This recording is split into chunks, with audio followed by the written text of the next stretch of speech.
Buenas, ¿me escuchan? ¿Me escucha? Hola, hola, hola. Sí, perfecto. Buenísimo.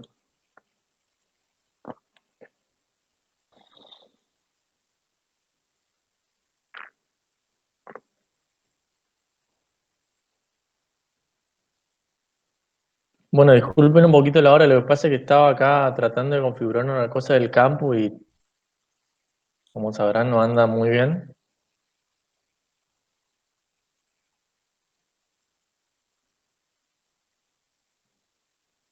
Eh,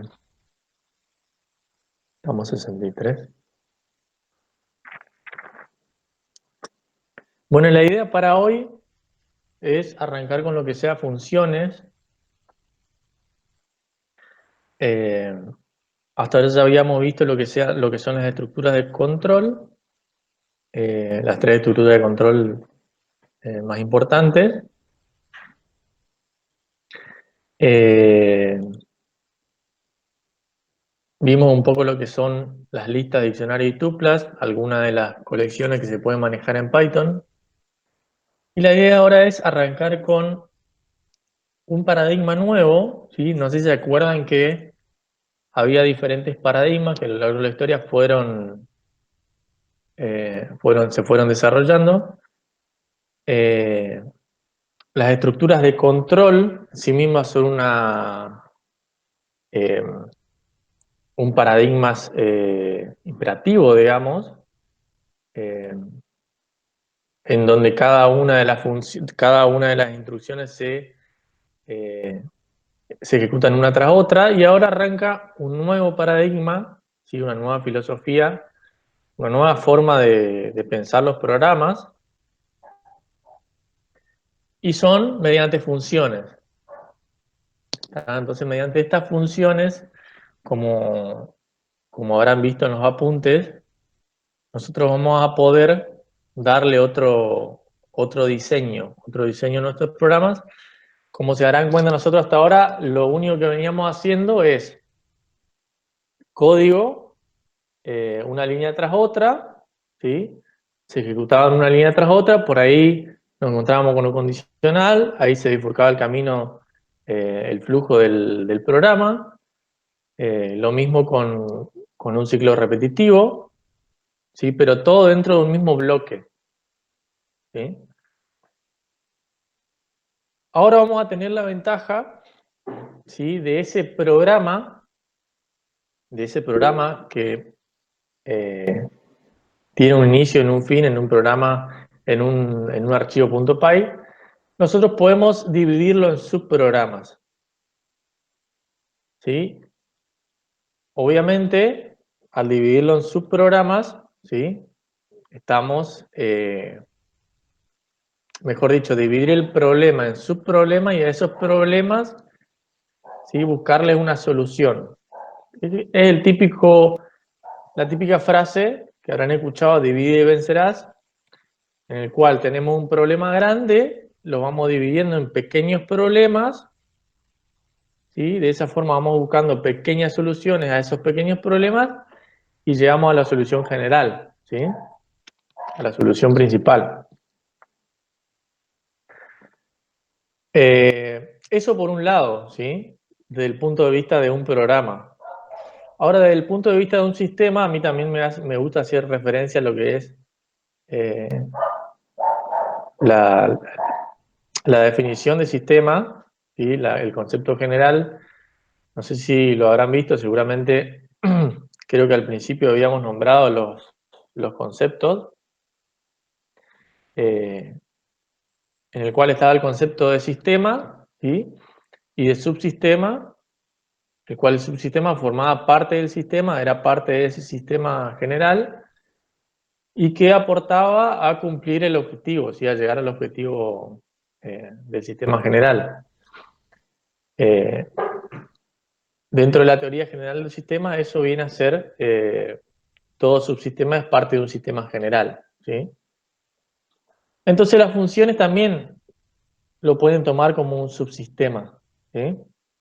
Porque ese subsistema, esa función, va a tener datos de entrada, ¿sí? Como un sistema común, como un sistema de información, va a tener datos de entrada, al cual yo les voy a pasar, y ustedes como programadores le van a decir, mira, estos son tus datos de entrada, ¿sí? Los cuales lo puedes recibir por medio de parámetros, ahora vamos a ver a qué me refiero con esto, y devuelve un resultado, ¿sí? Devuelve una salida, devuelve una información. Entonces fíjense que es el mismo concepto de lo que es un sistema general, nada más que ahora lo dividimos en subproblemas más pequeños, ¿sí? Blas, disculpa, hay gente que quiere entrar, ¿eh? Ahí va. Entonces, de alguna manera, nosotros le damos un aire de modularidad, ¿sí? Entonces, al problema general lo subdividimos en módulos. eh, y ahora yo le pregunto a ustedes, ¿cuáles creen que son las ventajas de este paradigma funcional? Supónganse que nosotros tenemos un programa eh, que tenemos que resolver un problema, a ver, relativamente heavy, supónganse 200 líneas de código. Imagínense que nosotros hasta ahora estuvimos haciendo eh, código de 20, 30 líneas. Imagínense un programa bastante largo donde tenga, ¿sí? 200, 300 líneas de código. Y va a ser más cómodo porque uno que puede, como estuviste diciendo vos, separar el problema en distintos problemas más chicos. Entonces a la hora de ejecutar tu código va a ser más fácil encontrar dónde está fallando y vas a poder solucionar porque eso va a estar separado, por decirlo de algún modo, en bloques distintos. Y otro que, como decís vos también, como son códigos largos, va a ser mucho más prolijo también el trabajo, cómo va a quedar y va a ser más sencillo también la lectura, tanto para vos como que armaste el código, como para el que lo lea en el caso que haya que repararlo y estén trabajando en grupo, que ya por el trabajo también se nota que va a ser probable que se haga. Perfecto. Bien completa la definición. Fíjate que, por un lado, nosotros tenemos, ¿sí? En la parte del desarrollo, que vendría a ser, bueno, vamos a programar, vamos a hacer el programa y tenemos que dividirlo en funciones, ¿sí? Obviamente, una de las ventajas es que podemos, por un lado, dividir las tareas, ¿sí? Uno hace una función, otro hace diferente función y empezar ya, por un lado, a ver cómo dividimos en equipo, ¿sí? Cosa de eficientizar un poco el trabajo, ¿sí? Por el otro lado también, como dijo Jonathan, vamos a poder, de alguna forma, cuando tengamos un problema o querramos modificar, fíjense que tener que encontrarle, digamos, el problema a un programa muy largo, muy extenso, por ahí se complica, ¿sí? Van a tardar mucho tiempo y tiempo es costo, ¿sí? Entonces, ahí vamos, ¿sí? Vamos a tratar de encontrar rápido el problema, buscar la solución, ¿sí? Entonces ese código se vuelve modificable, ¿está? Y eso todo es cuestión de diseño, ¿sí? Diseño del sistema. Entonces nosotros de alguna forma dividimos ese problema en subproblemas, ese programa en subprogramas, ¿sí? De tal forma de que, repito, podamos llegar a dividir eh, las tareas y paso seguido cuando tengamos que hacer un mantenimiento, tendremos que modificar algo, ¿sí? Todo lo que sea mantenibilidad y modificabilidad del código va a ser muchísimo más fácil, ¿sí? Eh, entonces hacia ahí vamos, ¿sí? Ahora obviamente, después de Disculpa, esta... disculpa, Blas, no, no entró el chico, ¿no? No pudo entrar más. Y Dana Gustavo. Y mira, yo le di, a ver, le di acceso a todo. O sea, no me saltó otra petición. A ver.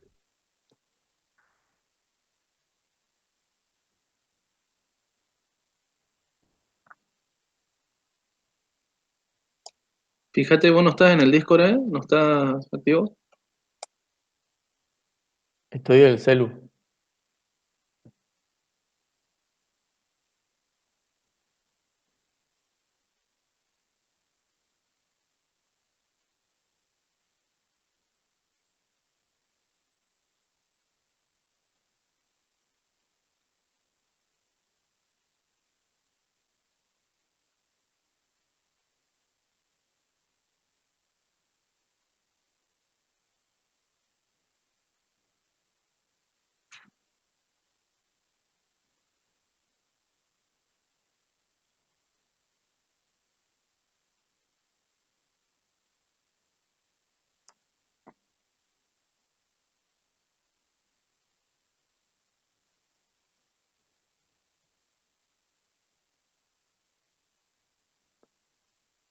Vamos a ver si puede.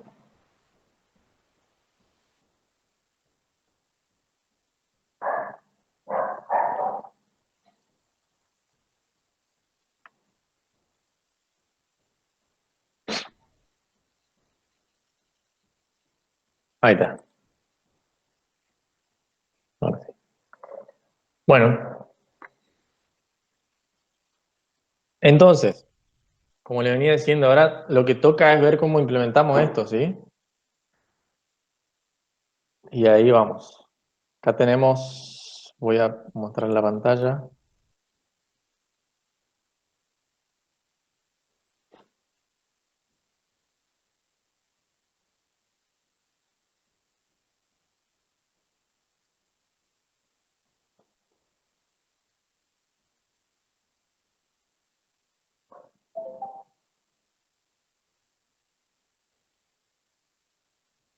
¿Pueden ver la pantalla? Sí. Perfecto. Bien, como verán, acá está el apuntecito, ¿sí? Que un poco le escribe. Este es cortito. En líneas generales le muestra cómo se implementa una función. Después igual yo le voy a mostrar todas las variantes que tiene una función que no está en los apuntes, ¿sí? Como, a ver, no es que después va a entrar en una prueba, un examen, esto, ¿sí? Lo que yo le voy a enviar después, que son funciones lambda, cositas, digamos, eh, diferentes cosas adicionales, ¿sí? Para no quedarnos encasillados en el material. Eh, Bien, acá fíjense que tenemos lo que es la introducción, la parte de introducción de funciones, en donde en líneas generales le muestra un poco la teoría, ¿sí? Un fragmento de código con un nombre asociado, ¿sí? Que realiza una serie de tareas y devuelve un valor, ¿sí? Entonces tienen que tener en cuenta que dentro de una función, dentro de un bloque, porque una función es un bloque de código, ¿eh? ¿Qué significa que es un bloque de código? Es un programa que tiene un inicio, un fin, ¿sí? Y devuelve un valor. Entonces, dentro de ese bloque de código va a haber instrucciones, ¿sí? Dentro de esas instrucciones vamos a poder implementar todo lo que ya vimos, ¿sí? Todo lo que sean estructuras de control, listas, diccionarios, ¿sí? Se dan de cuenta que es lo mismo que veníamos haciendo hasta ahora, nada más que dentro de un bloque más chico, dentro de un subbloque, ¿sí?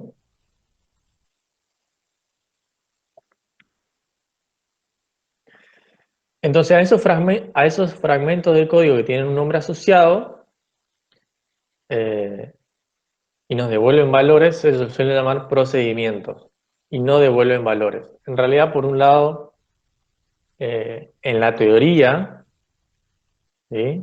Porque en realidad en la práctica y en la implementación son muy parecidas, son muy similares, tenemos dos clasificaciones. La función en sí, en teoría, devuelve un valor. El procedimiento no, esa es la única diferencia, ¿sí? El procedimiento, como lo dice el nombre, ¿sí? Vale la redundancia, es un procedimiento en el cual se ejecuta diferentes instrucciones y una vez que llega la última instrucción, listo, termina. En cambio, la función tiene que tener sí o sí especificado un valor de retorno, ¿sí? Ahora vamos a ver cómo se define eso.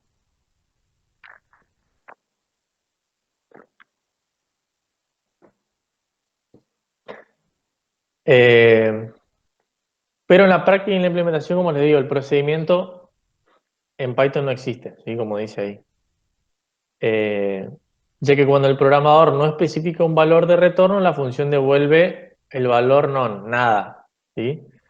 No sé si conocen, algunos de los chicos conocen Java, los chicos seguramente están cursando TUP, sí, eh, pero es muy parecido, ¿sí? Vieron que el procedimiento devuelve Una void, pregunta, claro, el ¿sí? procedimiento es el que se escribe public, void, main, etcétera.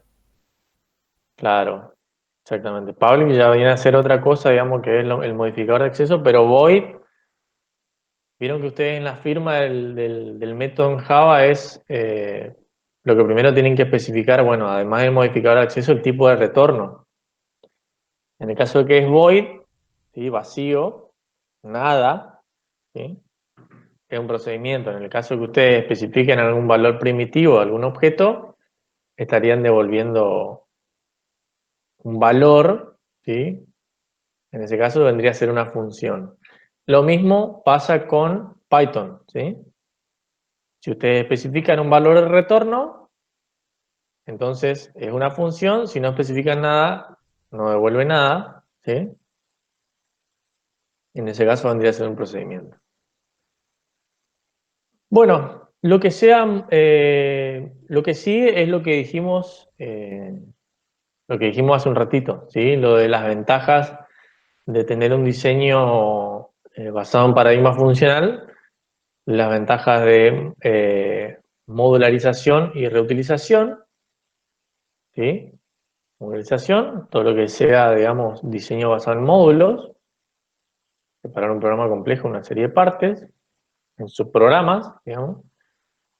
Y reutilización permite reutilizar una misma función en distintos programas, ¿sí? ¿A qué viene esto?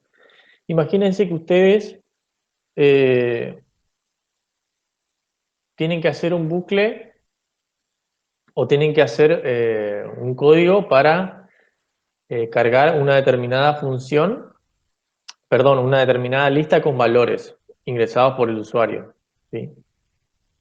Y en su programa lo tienen que hacer varias veces, ¿sí? O sea, tienen que cargar varias listas.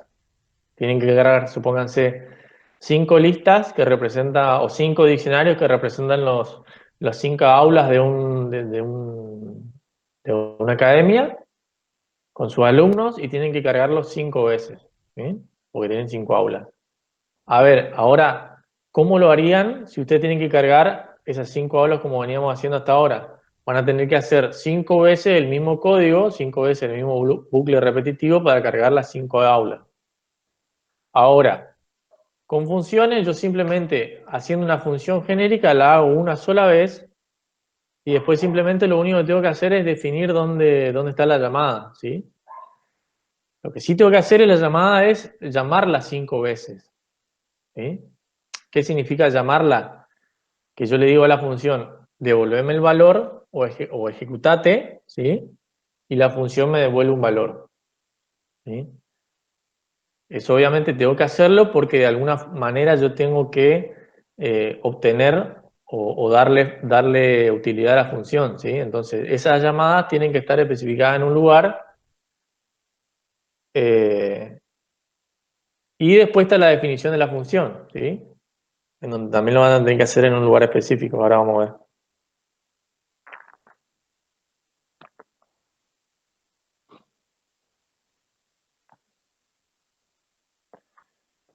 Bien, sintácticamente hay una palabra reservada que es para definir cuándo van a usar funciones, que es def, ¿sí? Def, la sentencia def, eh, justamente lo que define eh, cuando van a utilizar una función, cuando van a programar una función, ¿sí?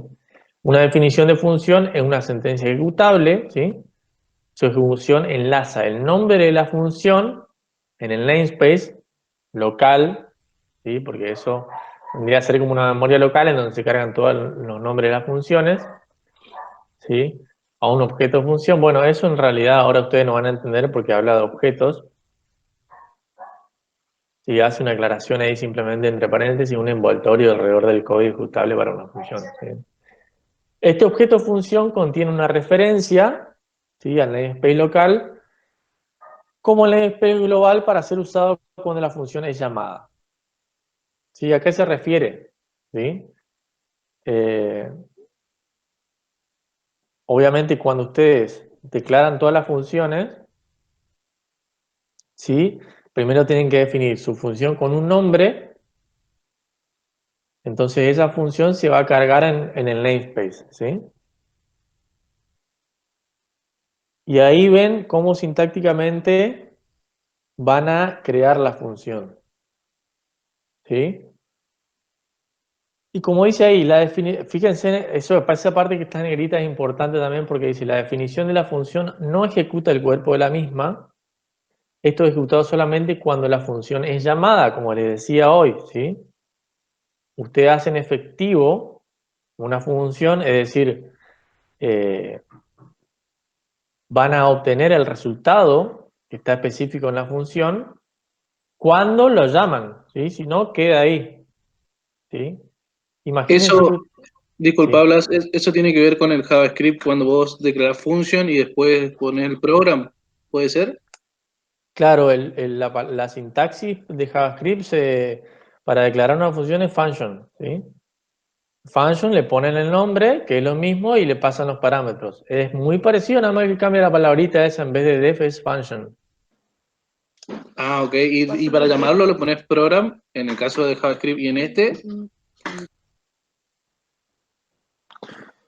Acá, no, a ver, program, en JavaScript, ¿ustedes ponían program? bueno, por lo menos en el Momuki era así, no sé, no hice otro programa. No, bueno, pero a ver, depende de dónde estén invocando la función también, pero en realidad eh, la invocación de la función es como está ahí abajo, ¿sí? Que simplemente en la sintaxis lo único que tienen que hacer es definen la función, así como está acá, ¿sí?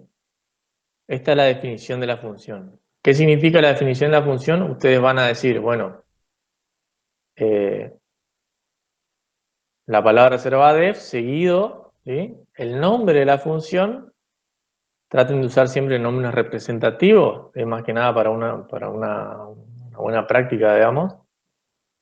Eh, y después entran en juego los parámetros. Y ahora vamos a ver qué son los parámetros, ¿sí? Una vez cargados los parámetros, ya se quedaría activa la función o estaría llamando a la función. No, no, no, no. A ver, esta es la definición de la función, ¿sí? Acá esto es lo que yo estoy resaltando. Este vendría a Sí. ser el programita. Y acá tenés la primera instrucción, la segunda instrucción. Esto es sysdoc, ¿sí? Esto es para documentar, después lo vamos a ver más adelante, ¿no? Ahora no se preocupen por eso. Y esta es la llamada, ¿sí? Esta es la llamada. En este sentido, ustedes, el intérprete, va a ejecutar su función, ¿sí? Dependiendo si está o no la llamada o dónde está la llamada. ¿Sí? Fíjense que acá eh, hay una sola línea de código en mi programa que vendría a ser esta llamada, ¿sí? La llamada a la función. Obviamente lo tienen que hacer con el mismo nombre de la función y con los parámetros en orden, como está acá, ¿sí? ¿Qué va a pasar con los parámetros en orden? Eh, Esto vendría a ser el argumento, ¿sí? Ahora vamos a ver cuál es la diferencia entre argumento, parámetro y cómo funciona todo esto en Python. Así que ya vamos a ver todo ahora. Eh, pero bien, esas dos cosas sí tienen que tener bien claro al momento de pensar en funciones. En la definición de la función, ¿sí? Ustedes tienen que hacer la definición de la función, tienen que hacer un programita, supónganse eh, def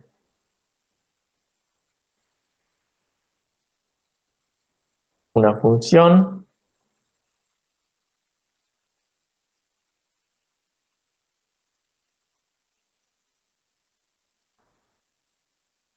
aguanten que tengo un teclado configurado en otro idioma.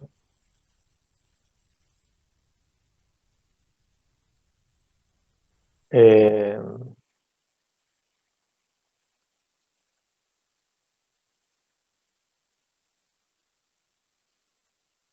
Tendría que ser el típico Hola Mundo,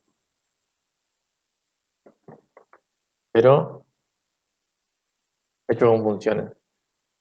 Así ejecutan el código, fíjense que no va a pasar absolutamente nada porque yo solamente definí la función y no la estoy llamando, ¿sí? Para llamarla, obviamente tienen que hacer una función.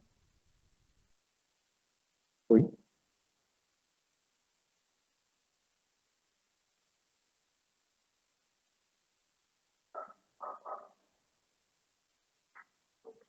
Hay muchas variantes para el tema de funciones, después le voy a... Claro. ¿Sí? Entonces acá yo hago la llamada. Ahora, como verán ustedes que esto que está dentro del paréntesis, o sea, ¿por qué hay un paréntesis ahí? Los argumentos que le hay que cargar Exactamente, en caso los que requiera. argumentos. Claro. En este caso, fíjense que vendría a ser un procedimiento, porque en realidad lo único que hace es imprimir un texto, ¿sí? Perdón, Blas, Ok. argumento y parámetro sería lo mismo, ¿no? No es exactamente lo mismo. ¿Por qué? Porque el parámetro es lo que está definido en la función y el argumento es lo que ustedes le están pasando en la llamada. Ah, ok. ¿Entienden? Entonces, siguiendo con el temita acá. Bueno, esto es lo que les dice ahí, lo de docstring, ¿sí? Que es esto, que son tres, como ven, son tres dobles comillas, ¿sí? Eso igual ahora no tiene mucha importancia, eh, que es para documentar la función. ¿Qué es documentar la función? Decir en qué consiste, cómo funciona, cosas así, ¿tá? Eh, pero bien. Entonces, ahora tendríamos que ver qué son los parámetros, porque hasta ahora este apunte lo que les tiene que quedar clarito con este apunte es cómo se define una función, en donde con la palabra def ustedes ponen cuál es el nombre de su función, ¿sí? Y saben que dentro de estos paréntesis van a ir parámetros, ¿sí? Parámetros vienen a ser como los datos de entrada de mi sistema, ¿sí? Entonces ustedes le dicen a la función, mirá, estos son los datos de entrada que necesito para que vos operes, que vos necesitas para operar, digamos. La función toma esos parámetros, ¿sí? Y los utiliza a su gusto y piacere y obviamente opera en las instrucciones dentro de su programa con esos parámetros, que los parámetros no funcionan más que como una variable, ¿sí? Son variables, eh, porque tienen valores, ¿sí? Tienen un nombre y tienen valores. Entonces acá ustedes lo pueden utilizar como cualquier variable. Perdón, bien podría ser un input ahí. Acá adentro,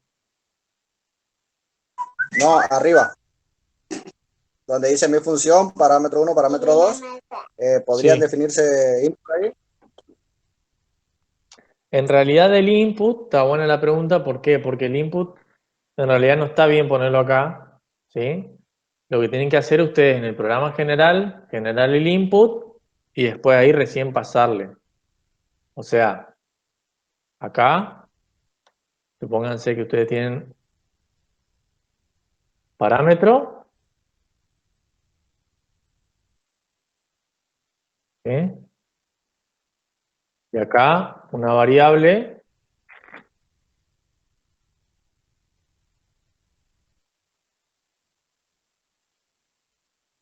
y dicen, ¿dónde está? Ahí está.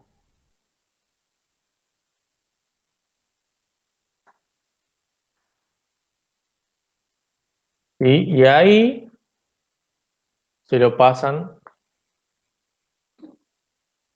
Y ahora les voy a mostrar cómo se hace ese envío de mensajes, ¿sí? Cómo funciona la dinámica ahí. Profe, Sí, te consulto algo. ¿Las funciones siempre van arriba en lo que es Python? así es. Sí, sí, sí. Ok, gracias.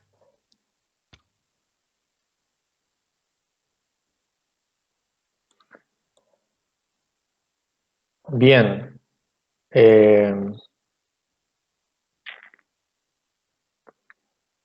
¿Dónde quedamos? Bueno, entonces, bien claro, digamos, el tema de la llamada, ¿sí? Y la definición. ¿Sí? Entonces, estaría bueno que al principio definamos todas las funciones que vayamos a utilizar, ¿sí? Todos los subprogramas que vayamos a utilizar acá definido al principio. Lo pueden hacer en otro archivo, sí, pero eso ya es un capítulo para la próxima temporada, digamos, o sea, recién lo vamos a ver un poco más adelante porque ya conlleva otras cosas, digamos. Eh, no es simplemente definir, digamos, en otro archivo y llamarlo, ¿sí? Tienen otras cositas ahí que tendríamos que ver. Primero tiene que quedar bien en claro lo que son los parámetros.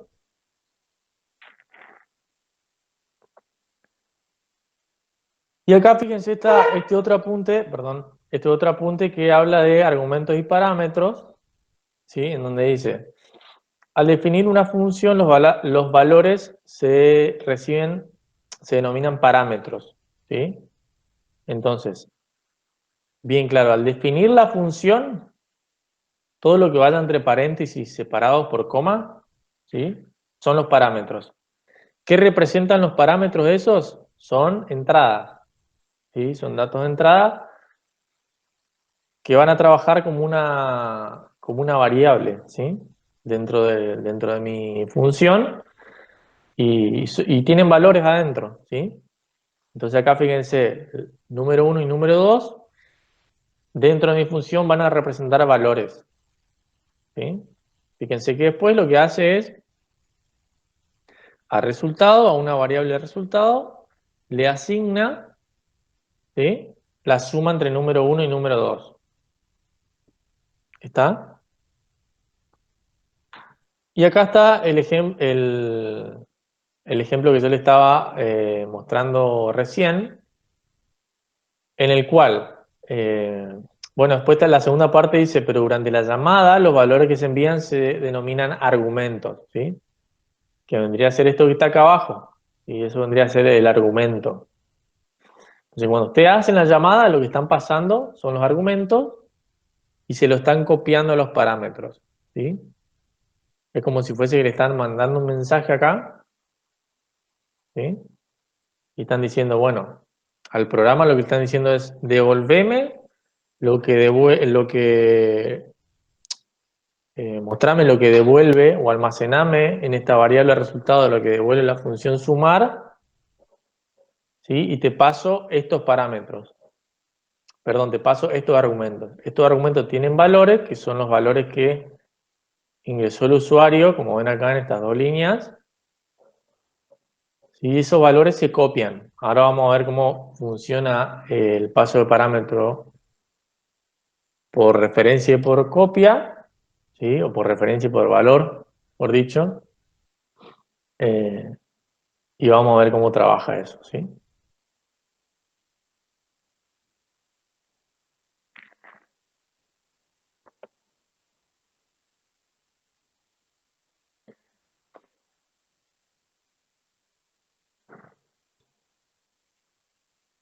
Entonces, pasando en limpio, los parámetros vienen a ser los datos de entrada, ¿sí? Que ustedes van a definir eh, justamente cuando declaren la función, cuando definen la función. Cada uno, si va a ir separado por coma, pueden ser, ahora vamos a trabajar con pocos parámetros, ¿sí? Después le voy a mostrar cómo se pueden manejar muchos parámetros de entrada, pero por ahora vamos a mantenerlo simple, ¿sí? Y acá empieza a describir lo que son por posición, por nombre, ¿sí? Lo que sea por posición, si buscan en otro lado pueden encontrar por diferentes nombres y no por posición, ¿sí? Dice, cuando se envían argumentos a una función, esto se recibe, ¿sí? Por orden en los parámetros definidos, ¿sí? Entonces acá verán que en Java también pasa lo mismo, que es por el orden de los parámetros, ¿sí? Entonces, número 1 corresponde a número 1. Acá en realidad utiliza el mismo nombre, no necesariamente, como yo lo hice acá. Fíjense que no utilicé el mismo nombre. Yo acá utilicé var, y decir, no es necesario que pongan el mismo nombre en el argumento y en el parámetro, ¿sí? Pueden ser diferentes nombres. La asociación de los parámetros y los valores pasados a una función se hace normalmente de izquierda a derecha, ¿sí?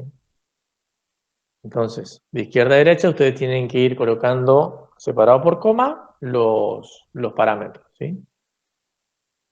Dice, como el ejemplo anterior, la función sumar recibe el valor del nombre número 1 y la suma y con el valor que recibe en el segundo lugar, número 2, ¿sí? Entonces, número 1, el argumento número 1, el que está primero, correspondería, ¿sí?, al parámetro número 1 y así lo mismo con el número 2, ¿sí? Así en orden. En este caso dice son argumentos por posición. Sin embargo, también es posible modificar el orden de los parámetros, ¿sí?, si indicamos el nombre del parámetro al que asociar el valor a la hora de llamar a la función, ¿sí? Por ahora vamos a hacer por posición, ¿sí? Eh,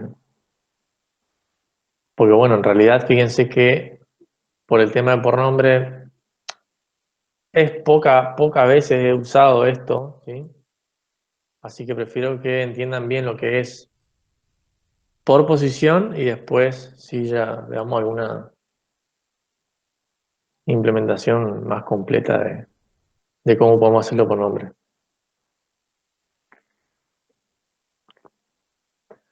Puede ocurrir que la llamada no tenga argumentos, ¿sí?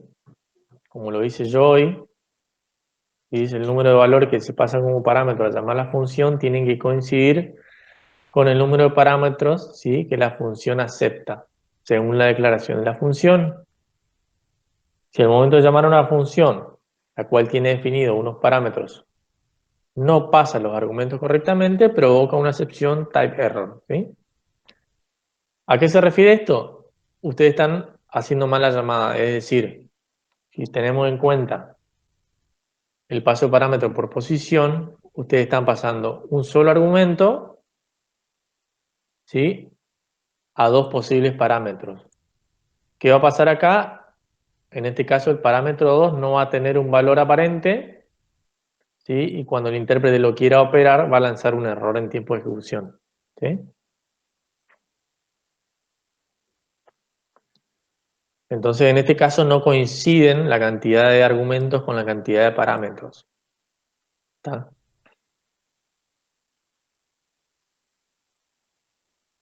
Fíjense, acá les indica, el error está bien claro, ¿sí? El type error, que vendría a ser un error de tipo, y le dice que no está encontrando un argumento posicional, justamente, ¿sí?, que es parámetro 2.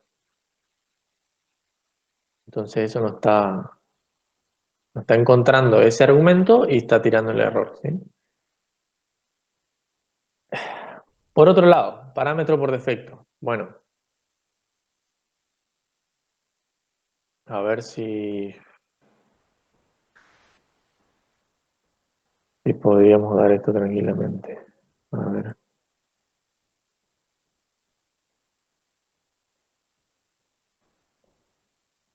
Siete.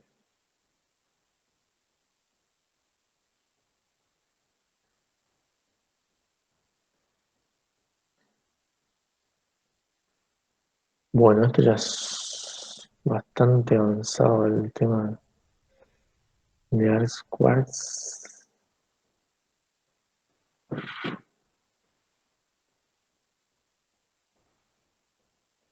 Eh, bueno, después están los parámetros por defecto, ¿sí? que con eso podrían solucionar el error este, ¿sí?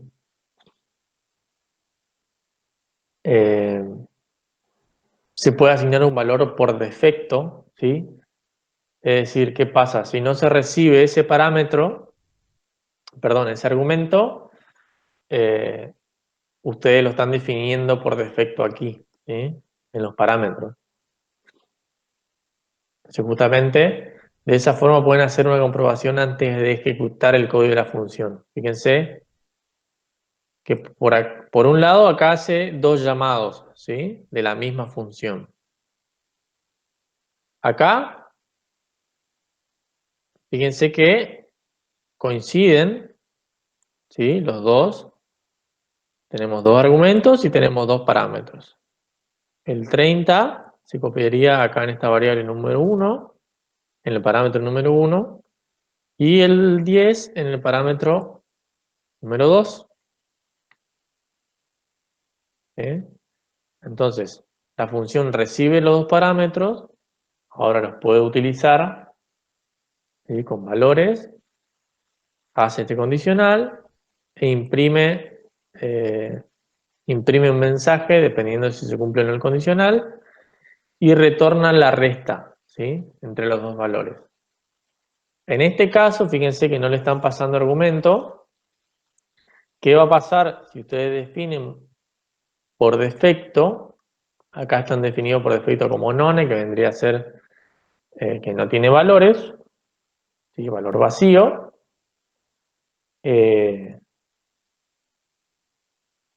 Van a poder operar, pero obviamente, ¿qué va a pasar? Los dos valores van a tener none, entonces acá va a entrar el condicional, va a imprimir esto, ¿sí? Y cuando el return no tiene nada, no tiene un valor aparente, fíjense, bueno, eso es otra cosa también que les tengo que explicar que no está aplicado, que la palabra reservada, con la cual ustedes devuelven efectivamente un valor en la función, es decir, ¿se acuerdan que yo les había dicho que la función recibía valores y devolvía? ¿Sí? Recibía valores recibía datos, que vendrían a ser los parámetros para operar, realiza las operaciones dentro del bloque y por último tiene que retornar un valor, ¿sí? Que vendría a ser la información, los datos procesados. Bueno, la palabra reservada para devolver ese valor, esa información, es return, ¿sí? Fíjense que ahí tiene la parte del return.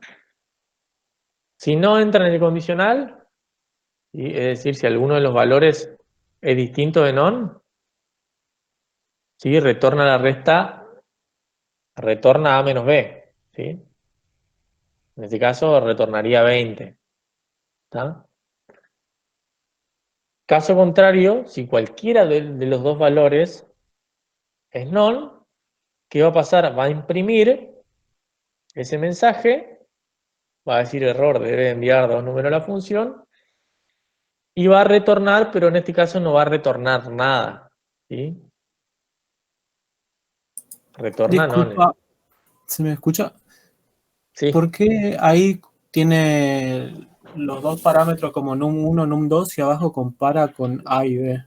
¿No sería num1 y num2 de vuelta? Sí, hay un error ahí en la sintaxis. Yo la verdad que no me di cuenta, gracias por darte cuenta, la verdad que ni me avispé yo.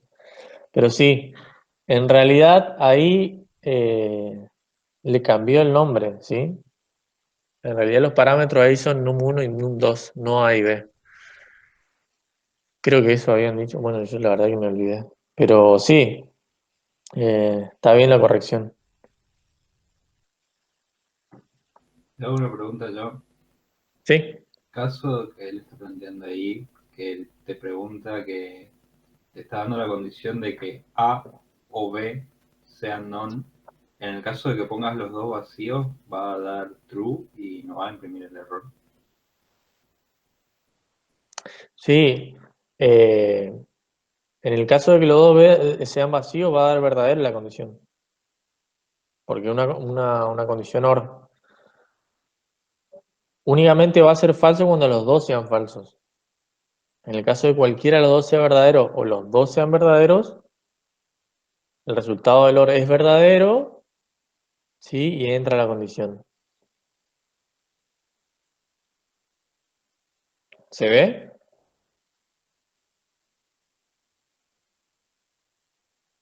Sí, sí.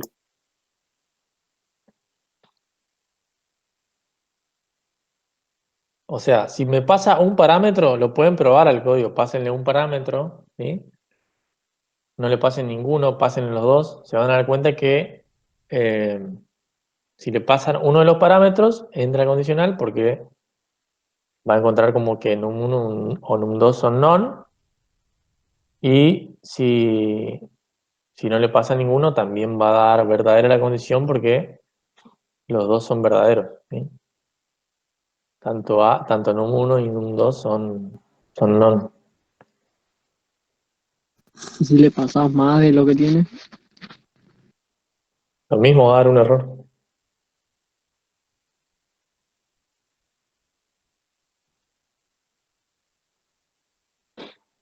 Bien.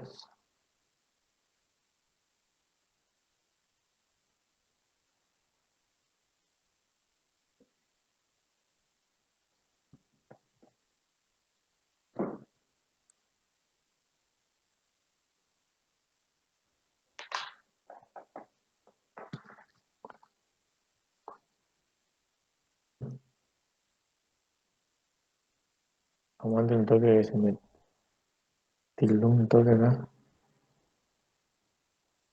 ¿Ustedes me siguen escuchando? Sí, sí. Sí. Sí, se escucha bien. Sí. Escucha. Sí.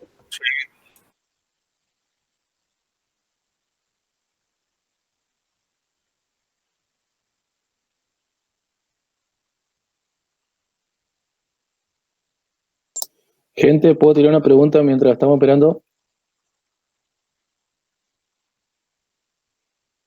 Consulta sobre tema viejo, repetitiva. Problema 19 y 20. ¿Tuvieron problemas para hacerlo?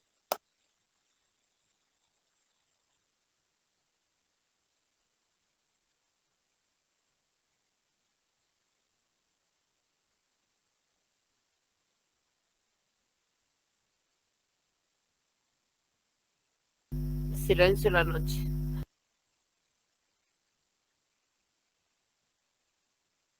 No contesten todos juntos porque se saturan los micrófonos.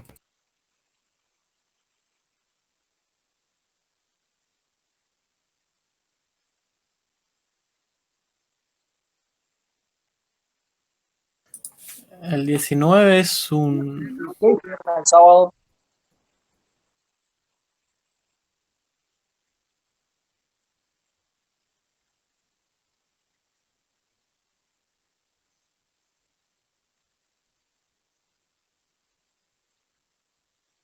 Bueno, Jorge, yo ya te contesté, son cortes de control. Pero bueno.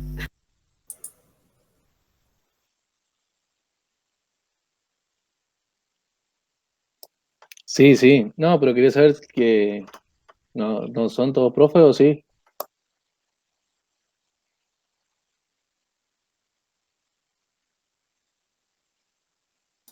¿Cómo decir? ¿Cuál es el ejercicio? Pues yo estoy en una compu robada. Primero devolver la compu y después hablamos. No, el 19 de repetitiva. 19 y 20. El 19 es el que te pasa datos de edad y sexo por zona. Y después te dice que cuando termina te dice que tenés que dar estadísticas por zona y por municipio. Y yo definí la zona y por zona, después separé cada zona y le metí un for. ¿Y cómo sabes la cantidad de zonas? Bien, era. Yo No, esta porque vez- como él le metía un input ahí, ponerle que sea una municipalidad que está usando, entonces que indique la cantidad de zonas que iba a ejecutar. Y después por zona otra vez otro input para que te diga la cantidad de iteraciones que iba a haber en cada zona otra vez de vuelta. Mi vecino este también. En un momento en el ejercicio dice que cuando termina, te da todos los datos de una zona, termina la zona, empieza otra zona, termina esa zona, empieza otra zona. Te está diciendo que no es que te dan los datos de todas zonas mezcladas, sino que es como que todos los datos de una zona, terminada esa zona, otra zona.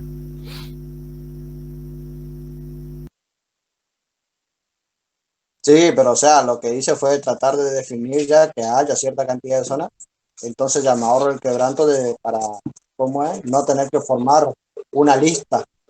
Entonces ya armé lo que dijo hoy el profe para no repetir cada rato, dijo, bueno, ahora vamos a usar funciones. Entonces yo sí me tomé el trabajo de repetir, ponerle si eran 5 zonas que repita 5 veces la tarea. ¿Entendés? Lo haces, Eso te hice bien yo lo hice sencillo. con un while y un diccionario, estableces un diccionario por zonas, después pedís un input de la zona, edad y sexo, todo en el mismo input, lo separás de eso como un split que te genera una lista y eso manda esa lista directamente adentro del diccionario. Después andás comparando por los índices del diccionario de si este índice que vendría a ser la zona tiene un índice que vendría a ser el de sexo, que vendría a ser masculino. Si es masculino, hago todo el resto. Si no, pasa de largo esa lista dentro del diccionario. Sí, Julián, el tema es que para ese momento, digamos, en el ejercicio todavía no estábamos dando diccionario y por ese motivo no le encontraba cómo resolverlo. Igual que lo que hizo, creo que era Facundo, puede ser que estaba hablando antes, que utiliza un for cuando en realidad no tenemos definido la cantidad de zonas y hay que entregarlas en forma ascendente o descendente, pero uno tras de otro, digamos, y no tenemos la cantidad. Y hacer lo mismo, pero tenés que predefinir, creo yo, la cantidad, un número de zonas, o si no. O si no se recontra. Yo no lo encontré. Graciela sí Igual lo lo encontró. terminé usando con un for. Yo lo hice, se lo comenté a Jorge, lo que hice fue procesar las zonas hasta que cambia de zona. Cuando cambia de zona le tiro la estadística de la zona que terminó y empiezo con la zona nueva. Y al final le tiro le tiro el dato de la municipalidad. ¿Por qué? Porque bueno, yo le explicaba a Jorge que esto es un corte de control y los cortes de control generalmente se manejan así.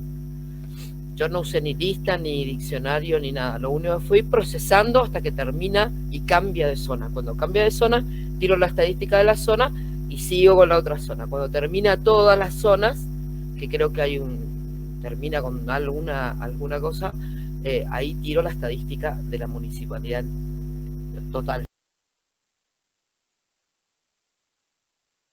Claro, yo no digo que está mal lo de Julián ni lo otro, sino que con lo que teníamos en ese momento, yo no me costó mucho pensarlo y no lo pude resolver. Claro, la idea de ese ejercicio es hacerlo con repetitivas, no dice, si no estaría ya para usar diccionario y eso estaría en la parte de diccionario. La idea es hacerlo con repetitivas. Ojo, en el mismo complementario de repetitiva te tiraban como condicionales, o sea, ejercicios condicionales que no tenían nada que ver con repetitiva. Sí, pero te está volviendo a un tema anterior, no a un próximo tema, Jorge. Claro, sí, eso sí. Claro. Eso con un diccionario lo haces al toque, pero el tema es que no estaba el diccionario, entonces bueno, yo fui procesando a medida que me va ingresando. Cuando ya te digo, cuando termina la zona, tiro la estadística y empiezo con la otra zona. Y después al final tiro la estadística de la municipalidad. Es lo que yo encontré, como yo te dije, Jorge. Es más, si vos buscás por internet, buscá cortes de control y fíjate que hay mucha documentación sobre eso. Claro, lo que pasa es que la primera palabra corte de control o la definición no la dimos ni en clase ni en el apunte. Pasa, Jorge, que eso es básico dentro de la estructura algorítmica, pero como a nosotros no nos enseñaron, digamos, desde cero la estructura algorítmica, o sea, sí nos enseñaron, pero no justo corte de control. Pero ahí pasé un par de cosas en el chat, fíjate. Ah, ok.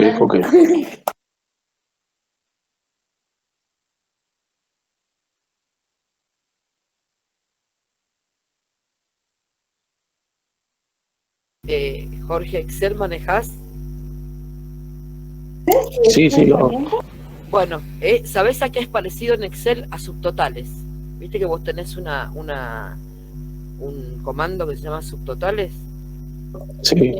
Bueno, eso es parecido, que te totaliza por una columna, te totaliza todo el resto de la información. Y después, a lo último, te va generando la estadística total. Pero te va cortando cada vez que cambia el dato de la columna, te va cortando, ¿sí? Es más, primero siempre para hacer subtotales en Excel, vos tenés que ordenar por la columna que querés subtotalizar. Entonces, una vez que vos ordenás, le pones subtotales y el Excel te tira. Termina una columna, un valor de esa columna, te tira un subtotal. Sigue con otro, termina ese otro y te tira otro subtotal. Probalo en Excel, es subtotales en Excel, es lo mismo. Sí, claro, ahí lo veo clarito. Lo que pasa es que a la hora de escribirlo es un tema.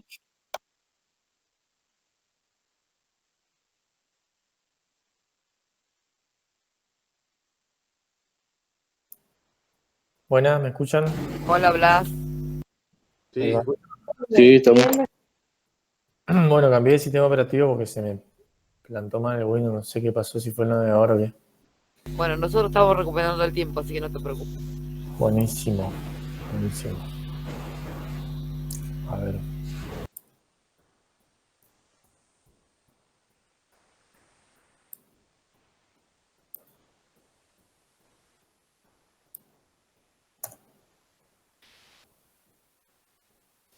Bien, la verdad que por hoy no quiero sobrecargarlos mucho en el tema de todos los temas de los pasos parámetros. Así que vamos a dar un poquito más. Ahora voy a ver qué otro contenido. Y podemos llegar a dar hoy. Y mañana vamos a seguir, ¿sí? Mañana no vamos a dar base de datos, vamos a dedicarlo estos 3 días para terminar bien lo que sea funciones. Entonces, están filosos con el tema de funciones. Después, todo lo que sea base de datos lo vamos a retomar recién la otra semana. ¿Qué días son feriados esta semana que no estoy? La verdad que para mí un feriado es lo mismo que un día normal. Y sí, a ver, feriado 9 de julio el jueves, ¿sí? Ese es inamovible. Después el viernes lo declararon en el almanaque, está declarado como feriado puente, así que es feriado también. Pero tenemos marcado en el almanaque, ¿no? Como acuerdo en realidad. Sí, está Sí. marcado.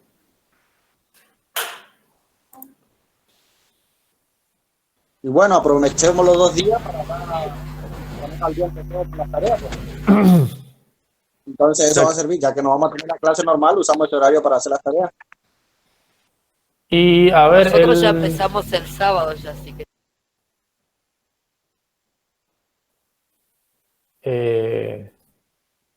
a ver, en principio el jueves no vamos a tener, sí, pero de última el viernes podemos pactar alguna, si es que por ahí necesitan, pactamos 1 hora de clase, no digamos.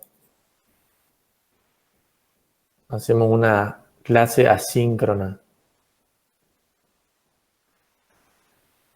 Bien, entonces, hasta ahora, todo lo que sea la parte de declaración de funciones y llamado a las funciones, ¿sí?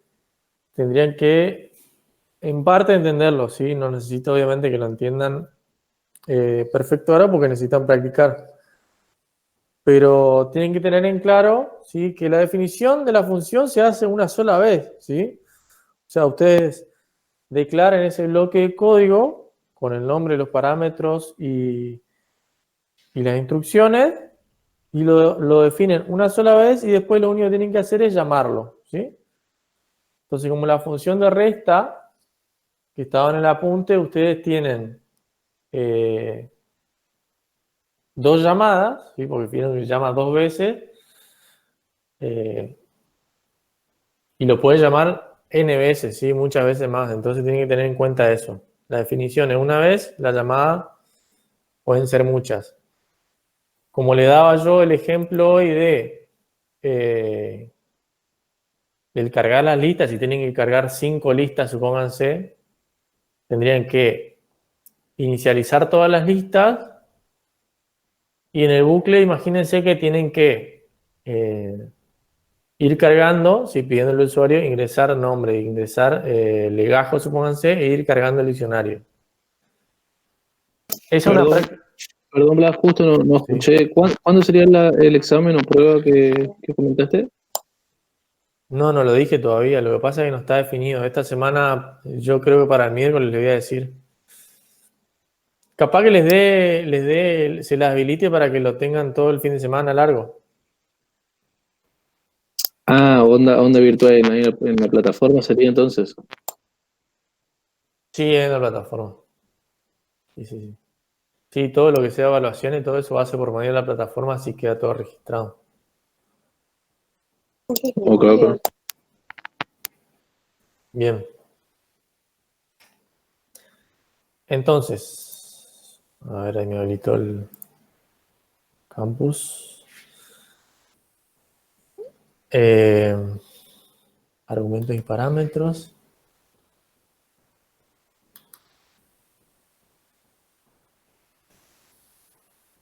Bien. Muestro mi pantalla.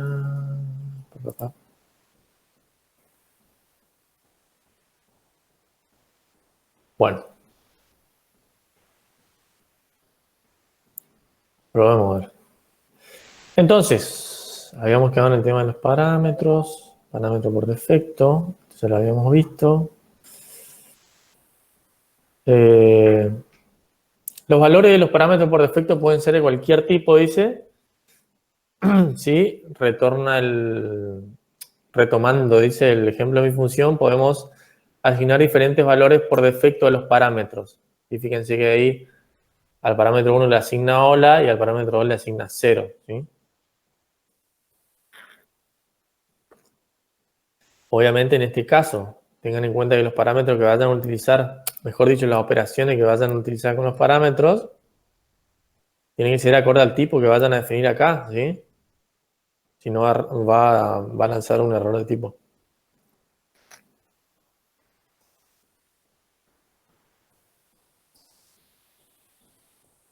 Bueno, esto es lo que sea argumento por posición, argumento por nombre. Vamos a verlo mañana, ¿sí? Porque ya contenido, yo creo que por hoy, para que un poco ya empiecen a hacer algo de práctica, ya está con lo que vimos hoy, ¿sí? El tema del paso parámetro. Recuerden, por posición, ¿sí? Van a tener que poner los parámetros en orden, ¿sí? Como en los ejemplos acá de mi función de resta, ¿sí? Y los parámetros por defecto, que vendrían a ser valores que ustedes le asignan acá al momento de declarar la función, ¿sí? Dentro de los paréntesis. Y como se darán cuenta, ahora sí, yo les puedo hablar de funciones cuando hablamos de justamente Python, cuando hace llamada a diferentes funciones, ¿sí? Como por ejemplo, el input, el print, ¿qué más? Bueno, el int para el tema del casteo, todas las funciones que habíamos visto de diccionario y de colecciones, ¿sí? De listas de diccionarios. Fíjense que todas son funciones, es decir, el append, el reverse, todas son funciones que están definidas en la librería de Python para determinada estructura de datos, ¿sí? En el caso de la lista tienen una función, ¿sí? La función, por ejemplo, append, que le inserta un elemento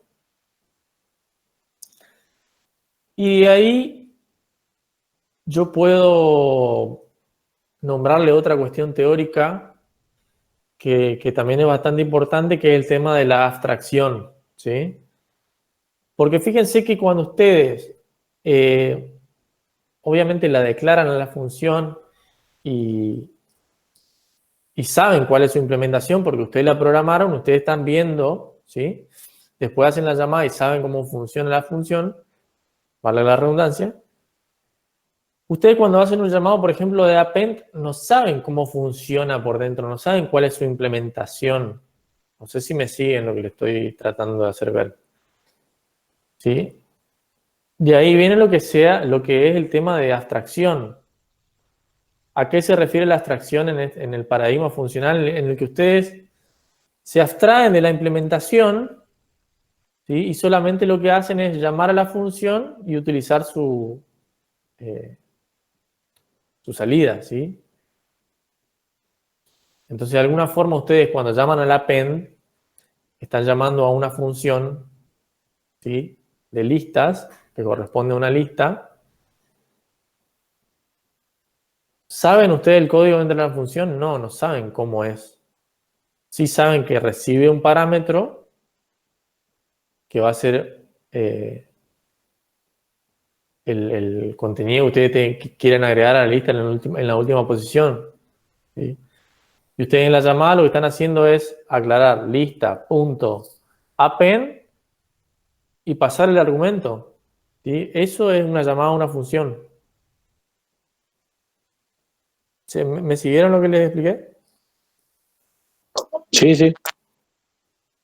Sí, correcto.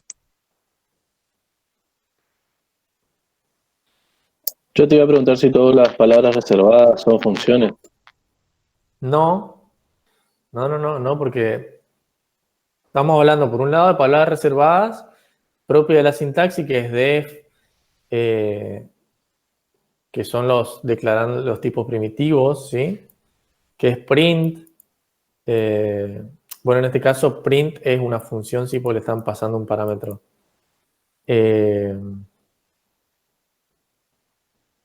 A ver, ¿qué otra palabra reservada tiene usted en Python que no sea una función? Int, float. Pass. Claro, pass, continue, while, if, el if, ¿sí? Break. El break, exactamente. Todo lo que sea palabra reservada no recibe obviamente argumentos y por lo tanto no son funciones. ¿Está? Las funciones siempre tienen que tener en cuenta que aunque no reciban, no se les pasa argumento, tienen que tener unos paréntesis a la derecha, ¿sí? Si esos paréntesis están vacíos es porque recibe parámetros y si no, no recibe nada, ¿sí? Sort, por ejemplo. Sort es una función. Sort, S-O-R-T. Sí, sort. Exacto, sí, una función que no recibe parámetros. Y uppercase también, el upper y el lower. También, exactamente. Y ahí tienen que... Claro, y ahí tienen que... Después, obviamente, vamos a ver un poco todo lo que sea esa cuestión, porque ahí también entra el tema de la sobrecarga. ¿Qué es la sobrecarga? Que hay funciones, ¿sí? Que pueden recibir un parámetro, dos parámetros, ¿sí? N parámetros, ¿sí? Y de cualquiera de esos parámetros, de esa cantidad de parámetros, ustedes tienen una implementación diferente, ¿sí?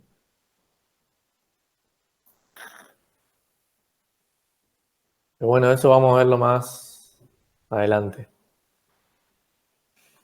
Bien, hasta acá, ¿sí? Lo del tema de paso de parámetro. Después, fíjense, vamos a seguir con el tema de todo lo que sea paso de parámetros, mejor dicho, Perdón, profe, argumento y ¿usted nos pasa? parámetro. ¿Cómo? Repetime, no te entendí. El apunte adicional que mencionó, que estaba usando ahí, ¿ese nos va a pasar para que lo tengamos también o no? Sí, después les paso yo la documentación esa.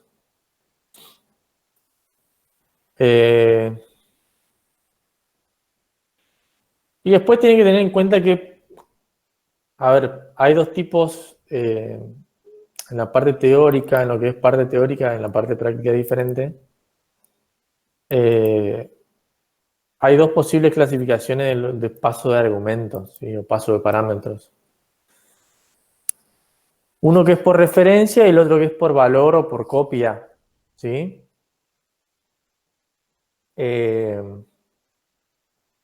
Como ven ahí, no sé si, bueno, alcanzan a ver ahí, está el GIF, esa es la animación esa, en donde hace la diferencia de los dos. En realidad, cuando se pasa por referencia, ¿sí?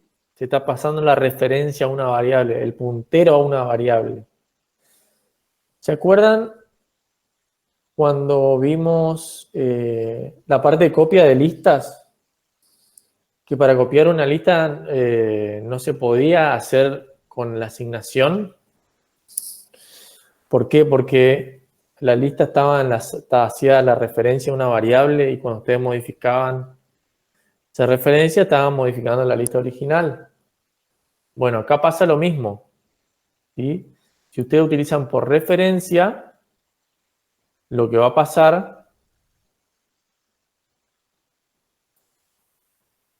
es que están haciendo referencia a una variable y si dentro de la función, dentro de las instrucciones de la función, del bloque de la función, ustedes cambian el valor de esa variable, ¿sí? Se está cambiando ese valor también, o se está viendo reflejado el cambio en el programa general, ¿sí?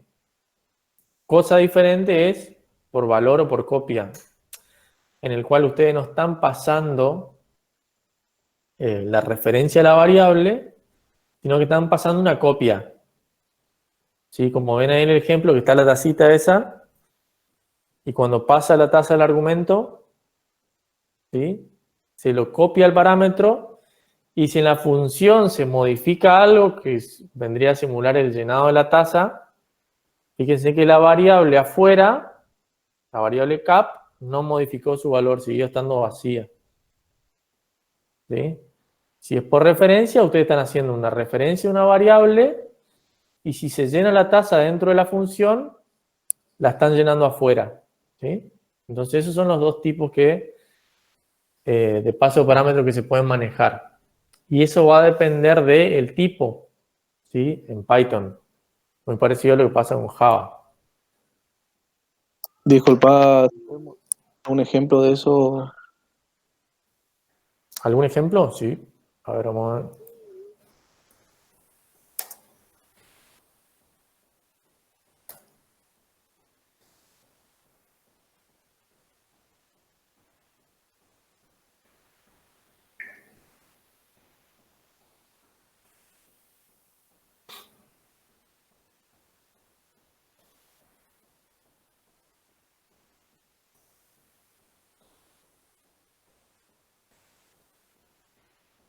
A ver. No, vamos a ver.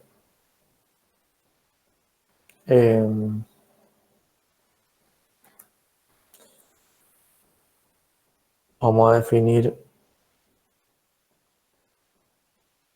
var1.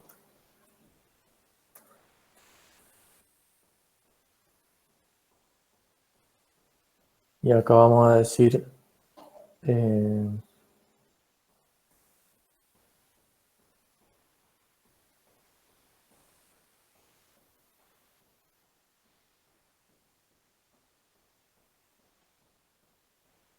acá estamos modificando un parámetro.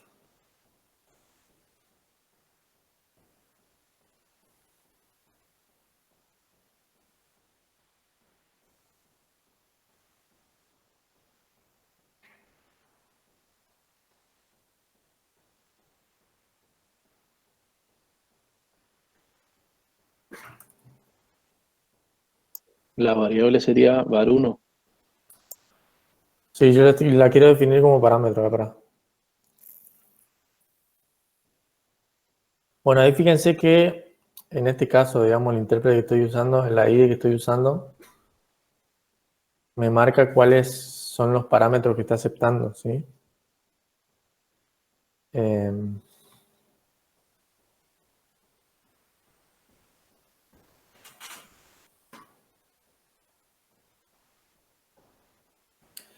que pasa que es, a ver si puedo mostrar el tema de referencia que no se va a ver acá porque en Python es por copia.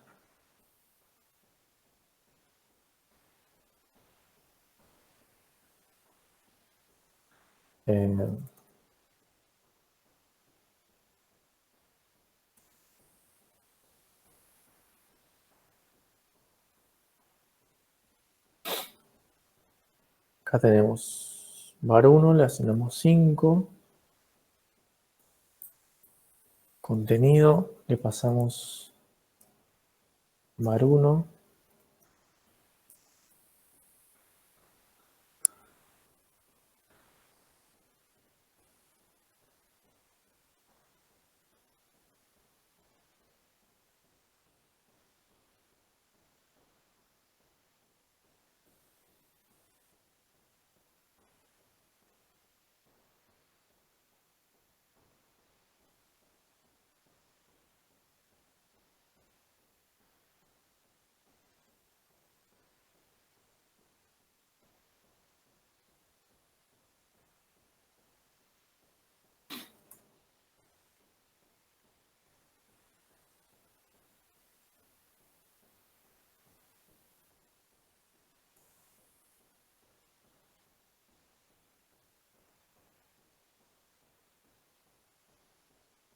Bien. Fíjense y saquen sus propias conclusiones. Este vendría a ser mi programa.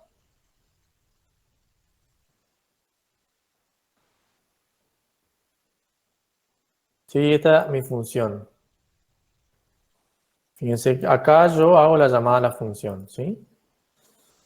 Defino una variable, ¿sí? Con un valor 5 y se la pasa como argumento. Mi función recibe esa variable. Yo dentro de la función le modifico el valor y la imprimo, ¿sí?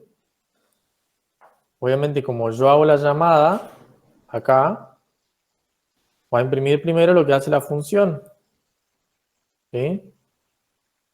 Ahora, fíjense lo que ejecuta después, imprime var1, imprime 5.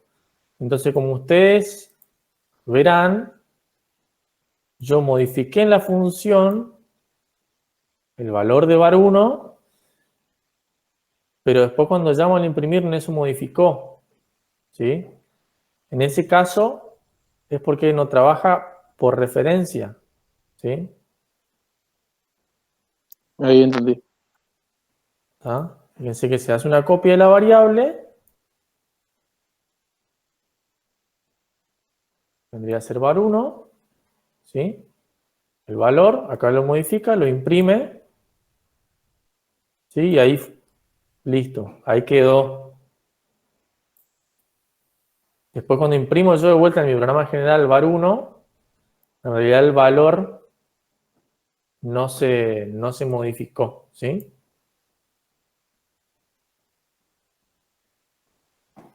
Entonces, var1 no está haciendo referencia a la variable, sino que es una copia, ¿sí?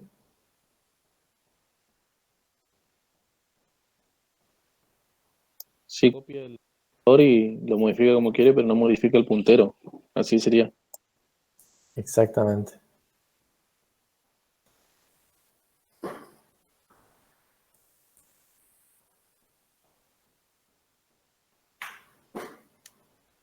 A ver.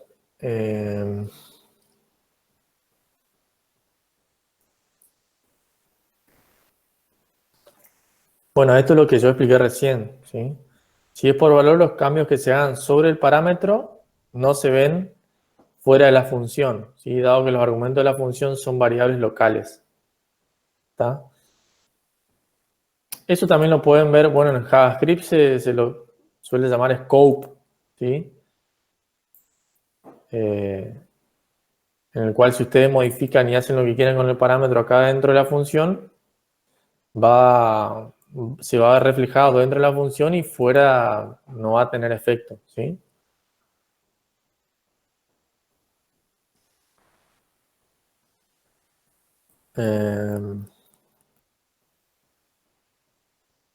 Y justamente ahí dice, lo que se pasa a la función son copias de los valores y no variables en sí, ¿sí?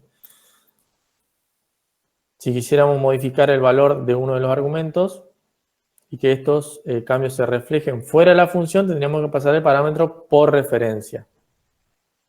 Y ahí muestra un poco algunos ejemplos. En C los argumentos de las funciones se pasan por valor, aunque se pueden simular el paso de referencia, usando punteros, ¿sí?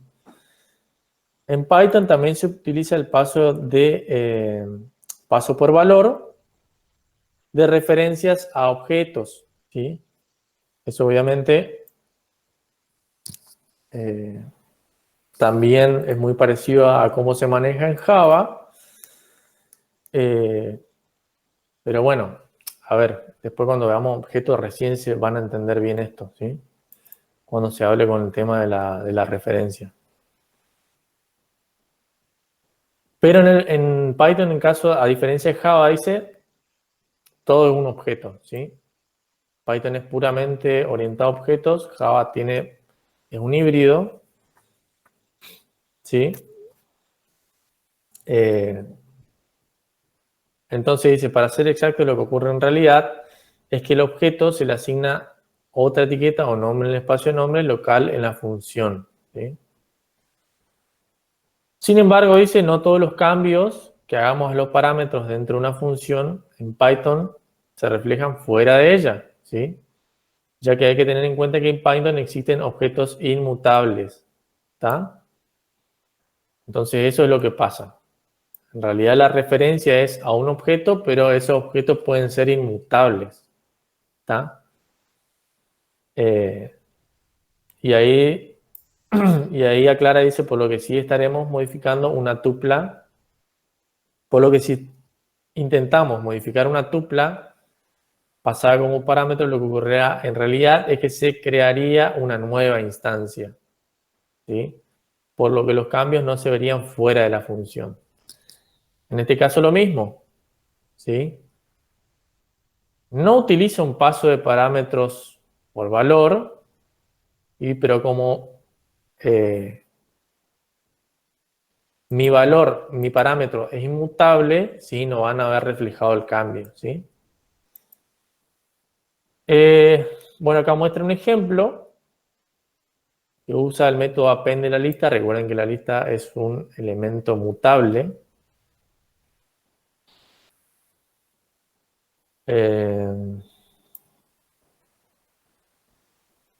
Acá ya habla de objetos mal. A esto no le den bolilla, donde dice un método no es más que una función que pertenece a un objeto.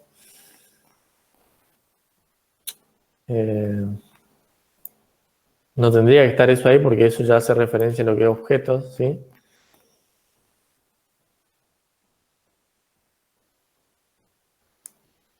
Acá lo que hace es recibir dos parámetros, ¿sí? Uno es una lista.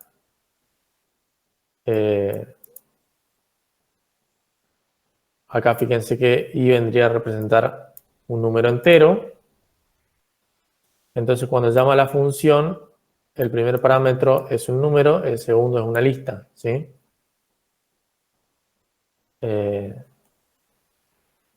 Y como la lista es un objeto mutable,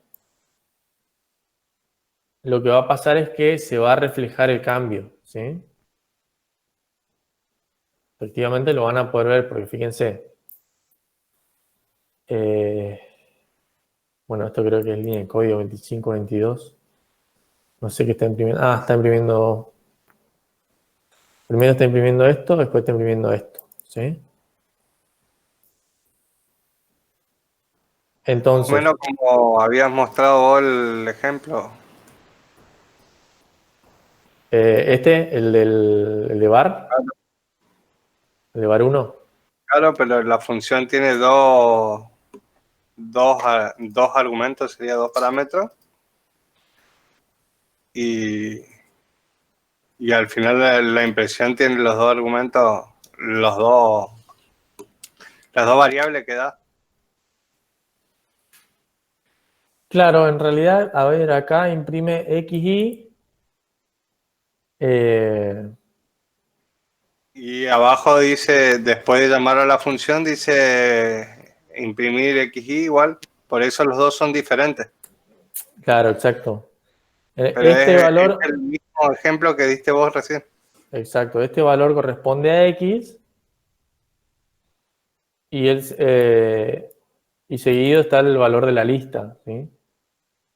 Lo primero que hace es imprimir esto, porque lo primero que hace es la llamada a la función, ¿sí? Sincrónicamente lo que pasaría es, se ejecutan estos dos primero y le llama a la función, ¿sí? Hasta acá, hasta la llamada a la función, x vale 22, y vale 22, ¿sí? Después hace esta operación a 22, ¿sí? Como tiene x, le suma 3, ¿sí? Pasaría a valer 25 acá en mi función. E y, además de tener 22, se le agrega el número 23. Entonces, al imprimir en la función, ¿sí? Y x pasa, tiene el valor 25, e y tiene los dos elementos, ¿sí? Acá, fuera de la función, luego obviamente que se hace la llamada porque es así. Hagan de cuenta que acá es como que pega un salto, ¿sí? Cuando hace la llamada pega el salto, ejecuta todo lo que está dentro de la función. Una vez que termina o pisa el return, ¿sí? Sigue por acá. Eso es otra cosa que tengo que aclararle que es muy importante en las funciones. Después obviamente lo vamos a ver más cuando se vea lo de un poco más de práctica con condicionales de estructuras repetitivas, porque cuando la función pisa el return, sale y finaliza la función. El return, cuando el intérprete pisa la línea en donde se encuentra un return, significa que la función finaliza, ¿sí? O sea, ¿qué estoy diciendo cuando les digo eso? Fíjense, yo pongo return acá. ¿Qué va a pasar acá? Va a ejecutar esta línea, va a ejecutar el return, ¿sí? Y no va a llegar a esta, no va a llegar al print, ¿sí? Va a ejecutar esta línea y el return lo que hace es, sale, es como si fuese un break en un bucle, ¿sí? Lo corta, bueno, el return corta la función, ¿está? Por eso no se ejecutan las líneas que siguen debajo. Después vamos a ver todas las variantes que pueden tener con condicionales y repetitivos, ¿sí? Bien, bueno, seguimos con el ejemplo. Entonces, se hace la llamada, se ejecuta todo esto. Una vez que llega a la última línea del bloque de función, vuelve, ¿sí?, a la llamada y sigue sincrónicamente, digamos, secuencialmente, todas las instrucciones que siguen debajo de la llamada.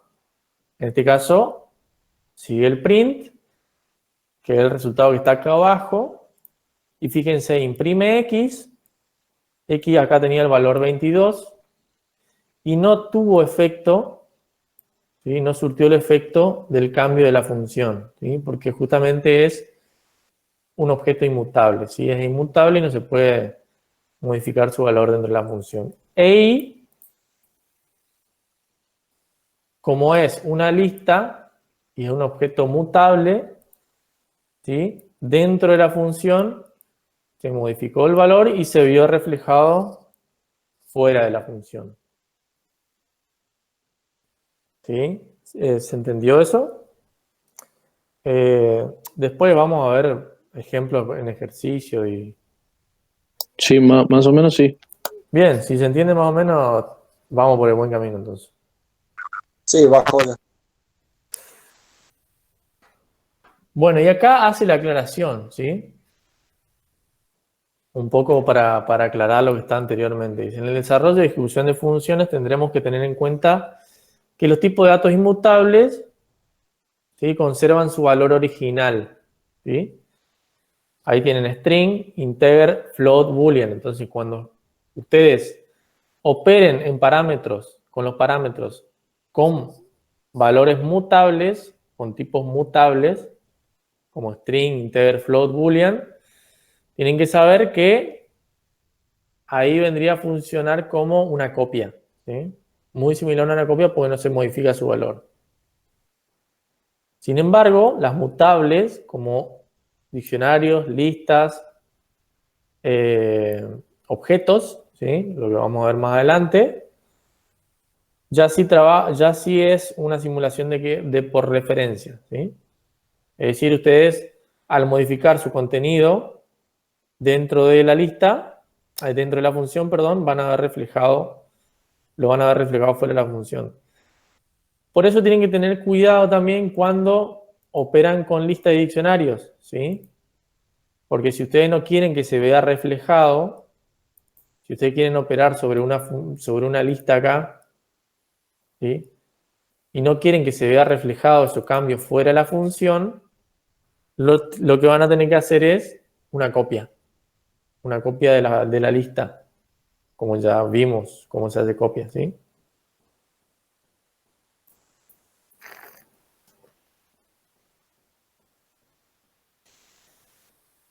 Y después entramos a lo que es asignación de variables locales y globales, ¿sí? Eso ya vamos a verlo mañana, ¿está? Entonces por ahora dejamos hasta acá y mañana seguimos con lo que son variables locales y globales, ¿sí? Para no sobrecargar mucho ahora. Yo tengo una pregunta, Blas. Sí. En la tupla pasa por valor, pero no estás modificando, o sea, estás creando una nueva tupla dentro de la función y la modificás. Claro. Y, o sea, pasa a ser mutable la tupla dentro de una función. No, la tupla, acordate que es inmutable, no puedes cambiar el contenido. Claro, pero, o sea, ¿qué es lo que está pasando? ¿Lo pasa como una variable normal? ¿O cómo? Como una copia de la referencia, digamos. Está pasando una referencia a la variable, en el caso de lo mutable. Y vos le podés cargar cosas ahí adentro, digamos. Claro. Pero acordate que eso fuera de la función no lo vas a ver. Ujú. ¿Puedes mostrar un ejemplo por las dudas? A ver. Acá vemos la tupla.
Aquí podemos...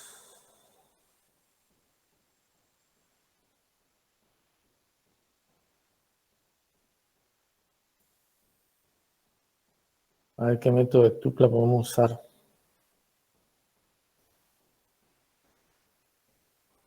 Che, ¿puede ser que en el Sublime Text, cuando vos pones punto, no te da todas las opciones esas que te da vos ahí? No, sí puede ser. Pero igual, el Sublime, ustedes pueden bajar algún plugin tienen que mirar a ver cómo se instalan los plugins de Sublime y lo instalan, digamos, no es tan complicado.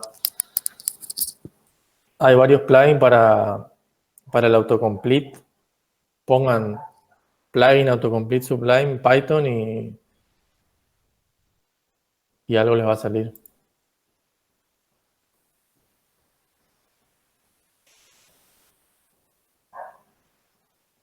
El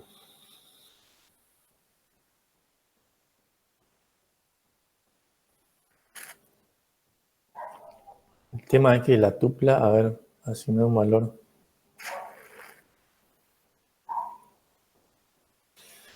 Yo no puedo modificar el valor de la tupla, obviamente, entonces no puedo hacer nada. A ver. O sea, lo que voy es que si tomo la tupla y lo paso como parámetro, igual no voy a poder modificar nada porque... O sea, no tendría mucho sentido usarla para una función, digamos. Y se puede, sí, se puede usar como una función, pero utilizar sus valores, nomás, no para modificarla. Porque justamente la tupla es para utilizar los valores dentro. Porque se supone que vos ya estás, una vez que definís la tupla ya... a ver si la podemos convertir en lista para...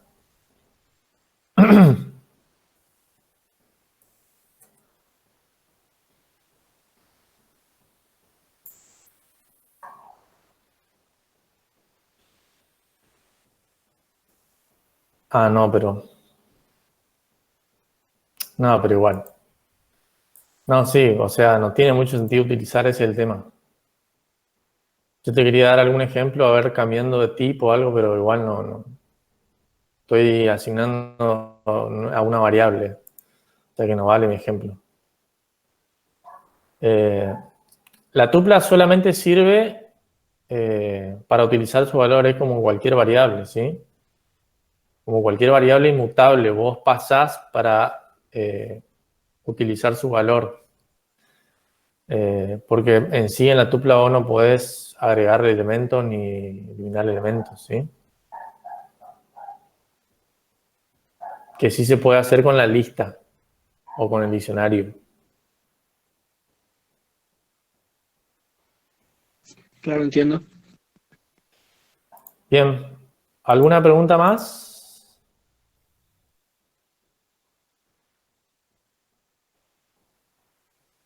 Nos vemos mañana entonces. Dale. Hasta mañana. Nos vemos, Blas. Chao, chao. Hasta mañana. Hasta mañana.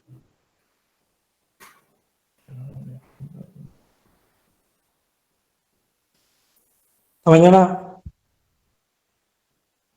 Hasta mañana.